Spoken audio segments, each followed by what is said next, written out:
Hai semua, nama saya Rinta Manik, NIM 19405141, periode akuntansi. Di sini saya ingin menjelaskan sedikit tentang manfaat pasar modal bagi investor dan perekonomian. Manfaat pasar modal dalam berinvestasi sudah tidak diragukan lagi. Beberapa instrumen yang termasuk investasi di pasar modal antara lain saham dan reksadana. Selain itu, ternyata manfaat pasar modal tidak hanya berdampak pada investor saja, tetapi juga perekonomian negara. Sebelum berinvestasi di pasar modal, ada baiknya Anda mengetahui dulu apa itu pasar modal. Pasar modal adalah kegiatan yang bersangkutan dengan penawaran umum dan perdagangan efek perusahaan publik yang berkaitan dengan efek yang diterbitkannya, serta lembaga dan profesi yang berkaitan dengan efek. Ada dua fungsi pasar modal bagi perekonomian negara. Yang pertama, sebagai sarana pendanaan usaha ataupun sebagai sarana bagi perusahaan untuk mendapatkan dana dari masyarakat, pemodal atau investor.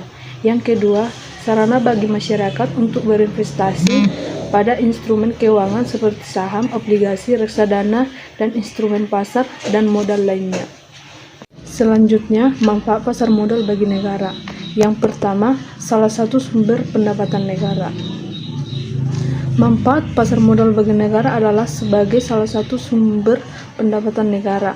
Pendapatan negara yang didapatkan dari pasar modal itu adalah berupa pajak, dan biasanya pajak yang dikenakan dalam transaksi di pasar modal biasanya masuk ke kas negara.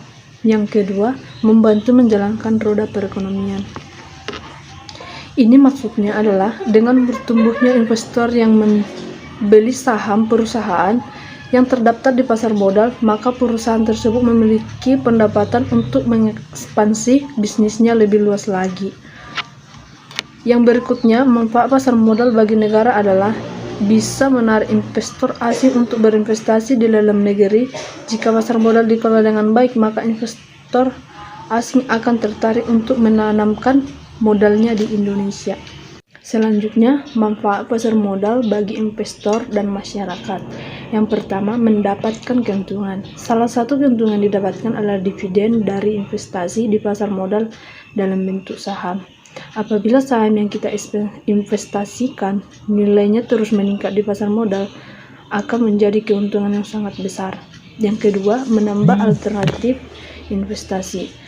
Jika yang dilakukan di bidang properti seperti tanah ataupun rumah pada umumnya membutuhkan modal yang besar, kini masyarakat juga bisa berinvestasi di pasar modal tanpa modal yang besar. Contohnya, di investasi reksadana, calon investor bisa berinvestasi hanya dengan modal awal di bawah 500.000. Begitu juga dengan investasi di sektor saham. Kemudian, instrumen pasar modal. Instrumen pasar modal terbagi menjadi 4. Yang pertama, saham. Saham merupakan instrumen pasar modal yang paling populer. Manfaat pasar modal berupa dividen juga didapat dari berinvestasi di saham. Secara sederhana, saham adalah surat tanda bukti kepemilikan seseorang pada suatu perusahaan. Yang kedua, reksadana. Di reksadana, dana Anda dipercayakan kepada manajer investasi untuk berinvestasi di pasar modal. Yang selanjutnya, obligasi. Obligasi adalah surat hutang. Sederhananya, obligasi merupakan surat pernyataan hutang penerbit obligasi terhadap pemegang obligasi. Yang terakhir, derivatif. Derivatif adalah surat berharga turunan dari saham atau obligasi. Ketimbang ketiga instrumen pasar modal sebelumnya, derivatif termasuk yang kurang populer di masyarakat. Kemudian, instrumen pasar modal.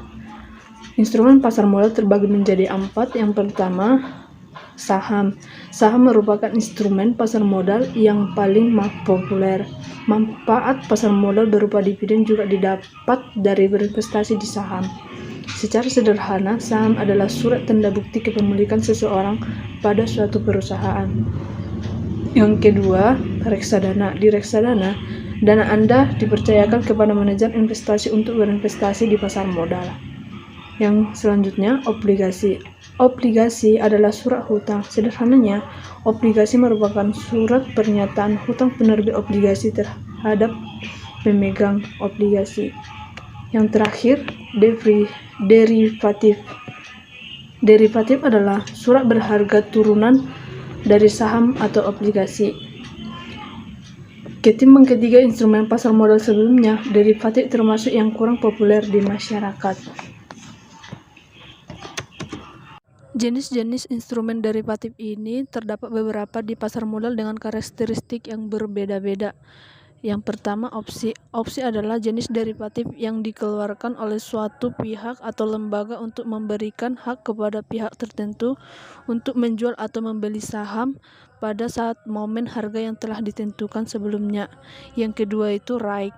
Right adalah hak pemegang saham yang baru yang akan dikeluarkan oleh emiten yang harus menawarkan hak tersebut kepada pemegang saham lama terlebih dahulu. Yang terakhir itu warrant. Warrant adalah surat berharga yang dikeluarkan oleh perusahaan dengan memberikan hak kepada investor untuk membeli saham perusahaan dengan persyaratan seperti harga, jumlah, dan masa berlaku tertentu.